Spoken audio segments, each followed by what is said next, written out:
نبی پاک صلی اللہ تعالی علیہ وسلم کو خاتم النبیین کہا ہے۔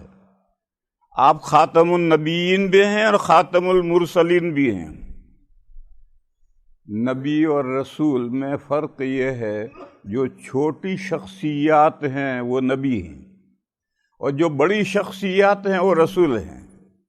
اور جو مفتی ہوگا وہ پہلے مولوی ہوگا، مولوی بنے بغیر مفتی کوئی نہیں بن سکتا۔ لیکن ہر مولوی کے لیے مفتی ہونا ضروری نہیں ہے، اس لیے جو نبی ہے وہ اس کے لیے رسول ہونا ضروری نہیں ہے، لیکن جو رسول ہے وہ نبی ساتھ میں ضرور ہے۔ تو نبی پاک صلی اللہ علیہ وسلم خاتم النبیین ہیں کہ اس بستی میں کوئی مولوی نہیں ہے۔ تو کوئی مولوی نہیں ہے تو مفتی کہاں سے ہوگا؟ مولوی ہوگا جبھی تو کوئی مفتی ہوگا۔ کہیں کہ اس بستی میں کوئی مولوی نہیں ہے تو اس کا صاف مطلب یہ ہے کہ مفتی بھی نہیں ہے۔ تو جب تمام نبیوں کی آخری کڑی ہمارے آقا تشریف لے آئے تو اب کوئی رسول کا بھی سوال ختم ہو گیا۔ نبی آئے گا تبھی تو نبی ترقی کر کے رسول بنے گا۔ جب نبی ہی کوئی نہیں ہے تو رسول کہاں سے ہوگا؟ لہذا نبوت اور رسالت کا سلسلہ تو اپنے اینڈ کو پہنچ گیا۔ اور قیامت کتنی دور ہے اللہ جانے کتنی دور ہے۔ نبی پاک صلی اللہ تعالی علیہ وسلم جن کو کائنات میں سب سے زیادہ اللہ نے علم عطا فرمایا تھا، آپ نے بھی سپر ڈال دی، ڈھال ڈال دی۔ جب حضرت جبرائیل نے پوچھا قیامت کب آئے گی تو حضور نے فرمایا کہ قیامت کے بارے میں جتنا آپ جانتے ہیں اتنا ہی میں جانتا ہوں، اس سے زیادہ میں نہیں جانتا۔ پوچھنے والا کیا جانتا ہے؟ قیامت آئے گی، بالیقین آئے گی۔ میں بھی جانتا ہوں کہ قیامت آئے گی، بالیقین آئے گی، اور کب آئے گی آپ بھی نہیں جانتے، میں بھی نہیں جانتا۔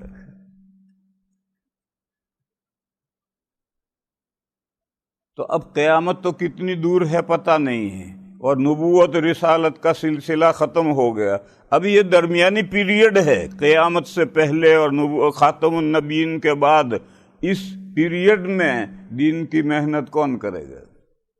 دین تو اللہ، ہدایت تو اللہ دیں گے، دین اللہ دیں گے، لیکن اس کے لیے محنت تو ضروری ہے، ہاتھ پیر تو ہلانے ضروری ہیں۔ وہ محنت کون کرے گا؟ وہ محنت امت کے ذمہ ڈالی گئی ہے۔ لوگوں کا ایک جملہ ہے، حدیث نہیں ہے، علماء الامہ کا انبیاء بنی اسرائیل۔ اس امت کے علماء بنی اسرائیل کے نبیوں کی طرح ہیں۔ حضرت موسیٰ علیہ السلام اللہ کے جلیل القدر پیغمبر ہیں، نئی شریعت لائے ہیں، نئی کتاب ان کو ملی ہے تورات شریف۔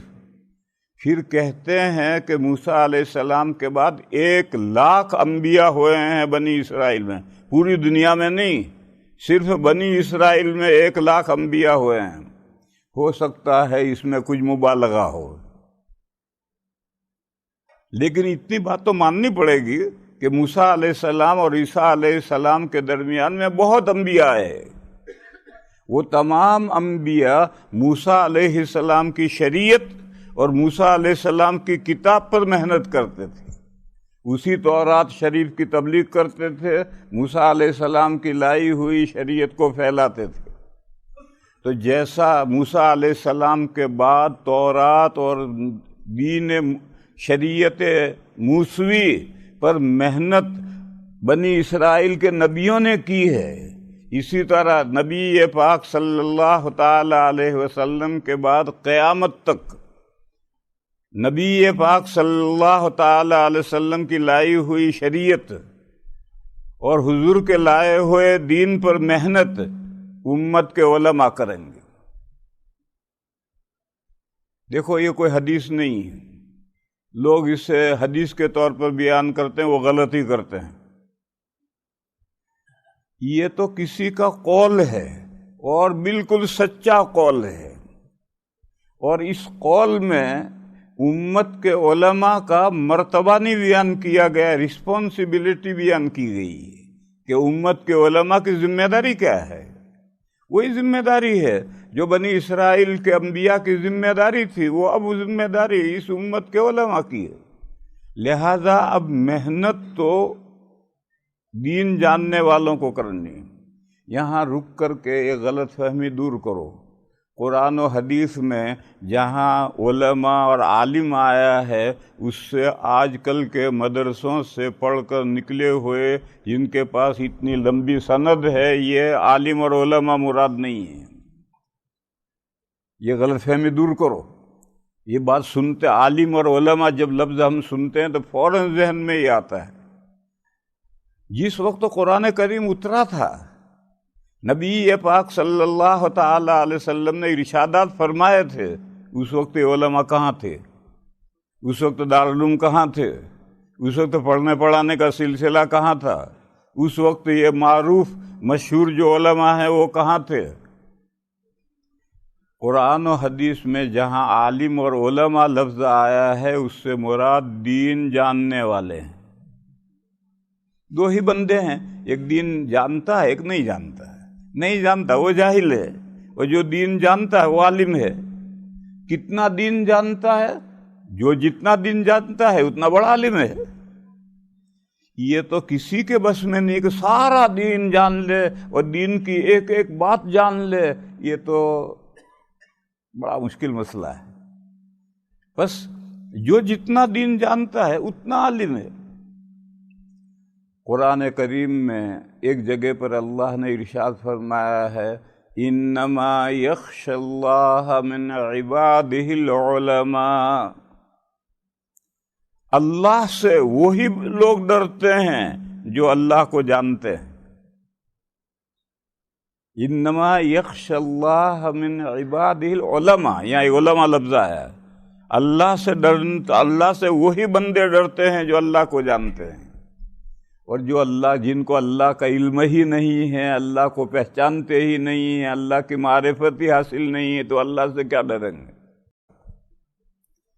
تو اصل میں یہ سمجھا رہا تھا کہ اس آیت کریمہ میں علماء سے مراد دین اللہ کو جاننے والے، اللہ کے جو جاننے والے ہیں وہی اللہ سے ڈرتے ہیں۔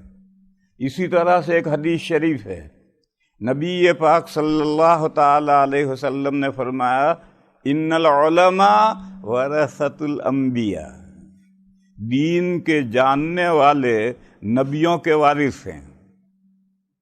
یہاں بھی علماء، یہ مدرسوں کے فارغین نہیں ہیں، مدرسوں کے فارغین بھی اگر دین جانتے ہیں تو وہ بھی آئیں گے، باقی وہی نہیں ہیں، بلکہ تمام وہ مومنین جو دین جانتے ہیں وہ نبی کے وارث ہیں۔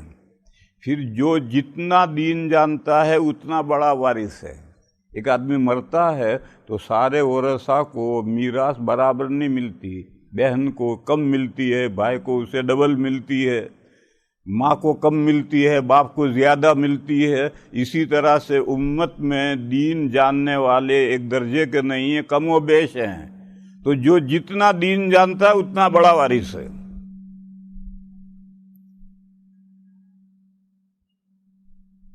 یہ جو علماء ہیں دین جاننے والے، مدرسوں کے فارغین ہی نہیں، دین جاننے والے، ان کی ذمہ داری ہے حضور کے دین پر محنت کرنے کی۔ کہنے والے نے یہی کہا ہے کہ اس امت میں جو دین جاننے والے ہیں وہ کام کریں گے، ان کی وہ ذمہ داری ہے جو موسیٰ علیہ السلام کے بعد انبیاء بنی اسرائیل کی ذمہ داری تھی محنت کرنے کی، وہی محنت کریں گے امت کے وہ افراد جو دین جانتے ہیں۔ جو جتنا زیادہ جانتا ہے اس کی ذمہ داری زیادہ ہے، جو کم جانتا ہے اس کی ذمہ داری کم ہے، باقی محنت امت کے ان افراد کو کرنی ہے جو دین کا کوئی حصہ رکھتے ہیں، ان کو محنت کرنی۔ میرے بھائیوں، آج دنیا کا حال یہ ہے کہ مسلمان کے دین سے احساس زیاں ہی جاتا رہا، کہلاتا ہے مسلمان اور نہ دین جانتا ہے نہ دین پر عمل کرتا ہے۔ جب وہ نہ جانتا ہے نہ عمل کرتا ہے اور اس میں احساس ہی نہیں ہے تو وہ کہاں مدرسوں میں جائے گا اور کہاں علماء کے پاس جائے گا؟ اب علماء سے مراد مدرسے والے علماء نہیں، علماء کی یعنی دین جاننے والوں کی ذمہ داری ہے کہ جگہ جگہ پہنچیں اور بادل بن کر کے برسیں تاکہ پیاسے لوگ سیراب ہوں۔ یہ حضرت مولانا محمد عمر صاحب پالنپوری قدس سرہ فرمایا کرتے تھے۔ بس اس سے یہ معلوم ہوا کہ یا تو جگہ جگہ امت ہو جو لوگوں کو خیر کی طرف بلائے، اور اگر نہیں ہیں تو پھر جو دین جاننے والے ہیں ان کی ذمہ داری ہے کہ اٹھیں اور دنیا میں پہنچیں اور لوگوں کو دین پہنچائیں، اور یہ مستحب ہے۔ آیت کریمہ میں گھر سے نکلنے کی طرف کوئی اشارہ نہیں ہے، آیت کریمہ میں ہے کہ امت میں ایک گروہ ہونا چاہیے، نکلنے کا کوئی تذکرہ نہیں۔ اس لیے ایسا گروہ ہونا یہ تو فرض کفایہ ہے، اور ان کا نکل کر کے دنیا میں جگہ جگہ جا کر کے لوگوں کو دین پہنچانا یہ مستحب ہے۔ اور یہ جو اللہ نے فرمایا کہ دین کے لیے تن توڑ محنت کرو، جیسا دین کے لیے محنت کرنے کا حق ہے، محنت کرنے کا حق ہے، اس کا یہی مطلب ہے کہ آج اگر تم اپنی جگہ پر بیٹھے بیٹھے جو آئے گا اس کو دین سمجھاؤ گے پہنچاؤ گے تو دنیا کی صورتحال بگڑ گئی ہے۔ بس آج اٹھو اور اٹھ کر کے ساری دنیا میں جو دین سے بے خبر ہیں ان تک دین پہنچاؤ۔ تو دو حصے میں نے کیے، ایک تو فرض عین ہے تبلیغ میں نکلنا، وہ بالغان بڑی عمر کے لوگ جو گھر رہ کر دین نہیں سیکھ سکتے ہیں، ان کے دین سیکھنے کا راستہ صرف یہ ہے کہ ان کو گھروں سے نکالو، دینی ماحول میں مسجدوں میں ٹھہراؤ تاکہ دین کی قدر معلوم ہو کہ دنیا میں مسلمان کیا کرتے ہیں وہ اپنی آنکھوں سے 40 دن تک دیکھتے رہیں۔ اسی لیے ہمارے حضرت مولانا الیاس صاحب قدس سرہ نے جب یہ کام شروع کیا تو میوات سے شروع کیا تھا۔ آج 60-70 سال ہو گئے کام پر، آج بھی میوات میں جاؤ 50% مسلمان نام کے مسلمان ہیں، 50 سال تک وہاں محنت ہوئی ہے تب بھی نام کے مسلمان ہیں۔ اور جب مولانا نے کام شروع کیا تھا تب تو 100% لوگ نام کے مسلمان تھے۔ حضرت نے کام شروع کیا کہ وہ گھر رہ کر دین نہیں سیکھیں گے، کسی دارالعلوم میں جا کر دین نہیں سیکھیں گے، تو حضرت نے جماعتوں کی شکل میں ان کو گھروں سے نکالا اور جگہ جگہ پر مسجدوں میں ٹھہرایا اور دینی ماحول ان کو بتلایا اور دین عقائد سکھلائے، اعمال سکھلائے، نماز اور روزے کی اہمیت سکھلائی۔ تو آج وہاں 50% فرق پڑ گیا، 50% فرق میوات میں اب بھی 50% فرق پڑا ہے، 50% انسانوں کا حال تو آج بھی ایسا ہی ہے۔ ایسا کیوں ہوتا ہے؟ یہ ہم لوگ محنتیں کر کے 25 نوجوانوں کو دین پر لے آتے ہیں تو 100 نوجوان آوارہ جوان ہو جاتے ہیں۔ ہم نے تو 25 کو سنوارا، 100 نئے جوان ہو گئے وہ دین سے بے خبر۔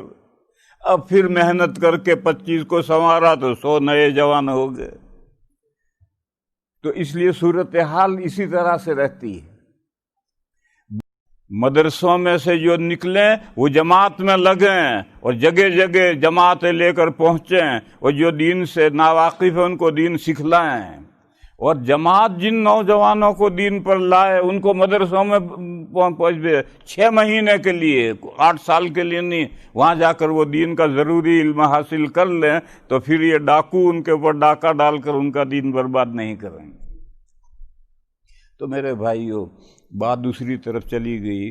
میں تو اللہ پاک کا یہ ارشاد سنا رہا تھا، اللہ پاک فرماتے ہیں کہ دین کے لیے تن توڑ محنت کرو، اور اپنے امکانیات کے بقدر نہیں، اپنی پاسبلٹی کے بقدر نہیں، بلکہ دین کا جو تقاضا ہے، دین کا جو حق ہے اس حق کو ادا کرو۔ آج صورتحال 80% مسلمان دنیا میں، اور بعض جگہ تو 100% مسلمان نام کا مسلمان رہ گیا ہے، ان تک دین پہنچانا دین جاننے والوں کی ذمہ داری ہے۔ علماء سے مراد دین جاننے والے، ان کی ذمہ داری ہے۔